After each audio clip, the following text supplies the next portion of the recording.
Fake ఎన్కౌంటర్లో తీవ్రంగా ఖండిస్తున్నామని TPC chief Mahesh Kumar Goud అన్నారు. హెడ్మా, కేశంవరవి, గణపతి వంటి వారిని నాయకులు మాదిరి గౌరవిస్తామన్నారు. సామాన్యుల కోసం వారు జీవితాలను త్యాగం చేశారని చెప్పారు.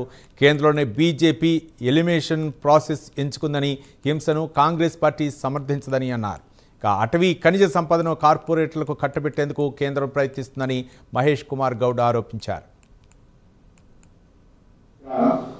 ఇవన్నీ కూడా బోర్డర్కు ఎన్కౌంటర్ అనుమానాలు బలంగా కనబడతాము. అంటే అనుమానం లేదు.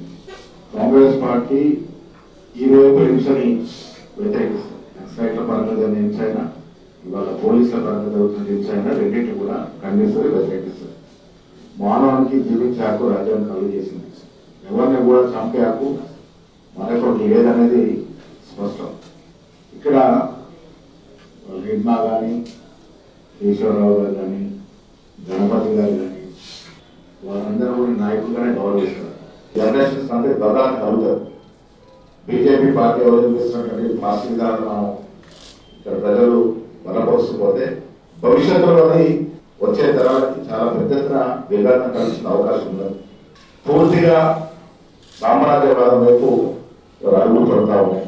కేవలం కార్పొరేట్ సెక్టర్నే పోషించే రకంగా వారు చేస్తూ ఉన్నారు. దాంట్లో బాగా ఇవాళ నిర్దాక్షిణ్యంగా ఎన్కౌంటర్ జరుగుతూ ఉన్నాయి. పెద్దలు చెప్పారు, రమేష్ గారు ఫలానా డేటు వరకు అంతమంది ఇస్తామంటే దాంట్లో మర్మం అర్థమవుతూ ఉంటున్నాను. నేను బండి సంజయ్ కూడా అదే మాట మాట్లాడడం జరిగింది. నిజమైన ఎన్కౌంటర్ జరిగి పోలీసులకి వాళ్ళకి దాని అర్థమైనారంటే కొంతవరకు మనం అర్థం చేసుకోవచ్చు. కానీ ఇవన్నీ చూస్తూ ఉంటే ఎక్కడో దొరకబట్టుకొని ఏదో మార్గంలో వారిని అరెస్ట్ చేసుకొని